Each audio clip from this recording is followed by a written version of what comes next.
নমস্কার বন্ধুরা, কালীপদ নীলাম্বরী চ্যানেলে আপনাদের স্বাগত। আজ আপনাদের বলবো এমন কিছু গাছের কথা যা আপনার গৃহে রাখলে হবে আপনাদের লক্ষ্মী লাভ, হবে আপনার ঘর সৌভাগ্যপূর্ণ, শান্তিপূর্ণ। বন্ধুরা, গাছ লাগানো হলো একটি পবিত্র কাজ। সমস্ত ধর্মের কাছে, সমস্ত শাস্ত্রে গাছ লাগানো একটি পুণ্য কাজ।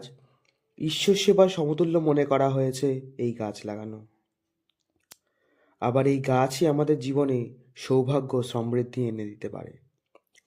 বাস্তুশাস্ত্র ও ফেং শুইং মতে সজীব গাছপালা জীবনের পথিক। গাছ আমাদের বৃদ্ধি ও বিকাশকে সূচিত করে। গাছপালা ঘরের মধ্যে পজিটিভ শক্তি প্রবাহিত করে। আর এদের মধ্যেই এমন কিছু গাছ রয়েছে যা জীবনে সৌভাগ্য সমৃদ্ধি বয়ে নিয়ে আসে। আর তাতেই মা লক্ষ্মী আপনার উপর কৃপা বর্ষণ করে। বন্ধুরা, এবারে গাছের কথায় আসি। প্রথম যে গাছের কথাটি আপনাদের বলবো সেটি হলো এমন একটি গাছ যা প্রতিটি হিন্দু ঘরে থাকে, পূজিত হয়। এমন কোনো হিন্দু ঘর নেই যেখানে এই গাছ থাকে না বা পূজিত হয় না বা সেখানে সন্ধ্যা দেওয়া হয় না। আশা করি বুঝতে পেরেছেন, সেটি হলো তুলসী গাছ। কিন্তু এই গাছ লাগানোর কিছু নিয়ম আছে যা মেনে চলাটাই ভালো। যেমন এই গাছ লাগালে একটি মঞ্চ তৈরি করতে হয় উঠান থেকে একটু উপরে, যে তুলসী মঞ্চ বলা হয়, আমরা সাধারণত বলে থাকি। আর এই গাছ গৃহে থাকলে কোনো বিপদ সহজে আপনার জীবনে বা গৃহে প্রবেশ করতে পারবে না। আর এই তুলসী গাছ উত্তর পূর্ব বা উত্তর দিক বা পূর্ব দিক লাগাতে পারেন। এই গাছ বাড়ির রাখলে সব মঙ্গলদায়ক হবে। আর এই গাছ আপনার গৃহে মা লক্ষ্মীর কৃপা বর্ষণ করাবে।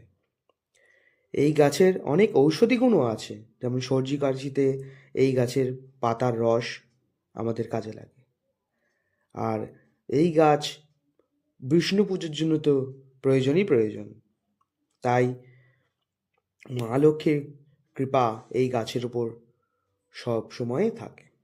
তাই অবশ্যই এই গাছ গৃহে লাগান যদি না থাকে, আর যদি থেকে থাকে তবে নিশ্চয়ই এর পরিচর্যা করুন এবং সৌভাগ্যবান হন। এবার আসি দ্বিতীয় গাছটির কথায়। এবার যে গাছটির কথা বলবো সেটি হলো নারকেল গাছ। সাধারণত আমাদের বিভিন্ন পূজাতে নারকেলের বিভিন্ন অংশ ব্যবহার করে থাকি এবং তারই পাশাপাশি প্রয়োজন পড়ে ডাবের। শাস্ত্রে এই গাছকে একটি পবিত্র গাছ হিসেবে বলা হয়েছে। এই গাছ একটি উপকারী গাছ, কারণ এই গাছের প্রায় সব অংশই আমাদের ব্যবহার করে থাকি। এই গাছ যদি আপনার গৃহে থাকে তাহলে সৌভাগ্যের প্রতীক বহন করেছে। আর যদি আপনার গৃহে জায়গা না থাকে তবে এই গাছ একবার লাগানোর চেষ্টা করুন। আর যদি জায়গা একেবারেই না থাকে তবে তো কিছু করার নেই। আর যদি জায়গা থাকে তাহলে চেষ্টা করুন দক্ষিণ বা দক্ষিণ পশ্চিম দিকে এই গাছটি লাগানোর।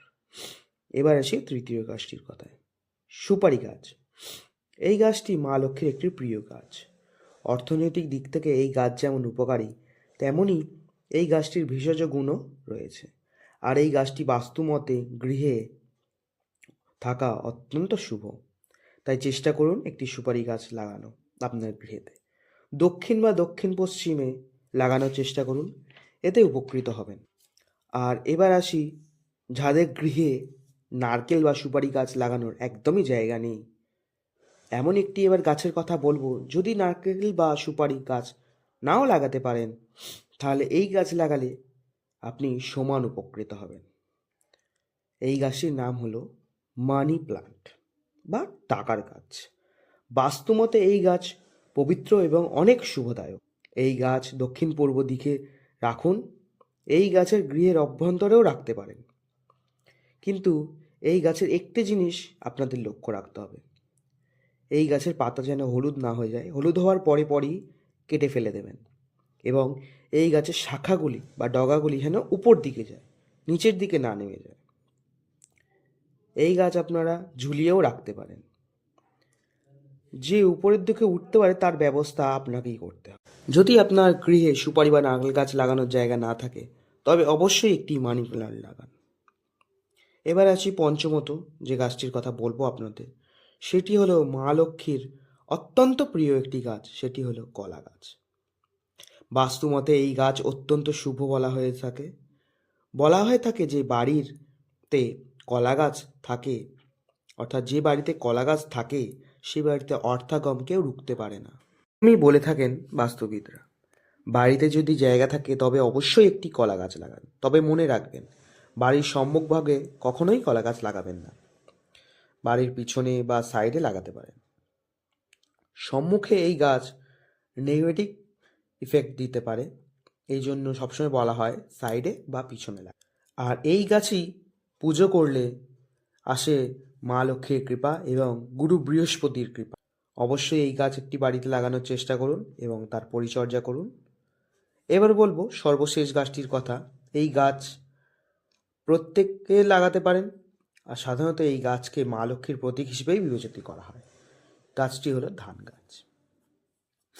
আপনারা ভাবছেন হয়তো ধান গাছ বাড়িতে কিভাবে লাগাবো।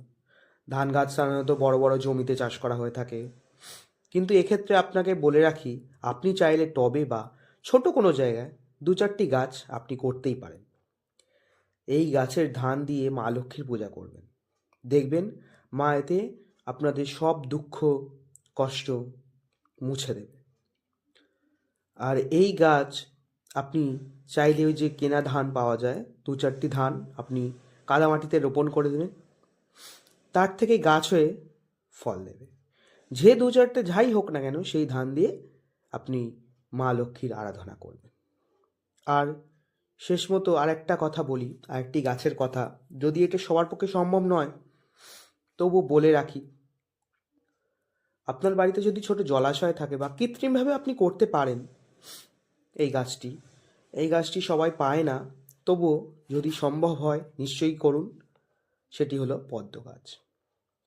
এই গাছের যদি ফুল ফোটাতে পারেন তাহলে তার কোনো কথাই নেই, স্বয়ং মা লক্ষ্মী আপনার গৃহে বিরাজ করবেন। চেষ্টা করুন এই গাছও করার যদি সম্ভব হয়।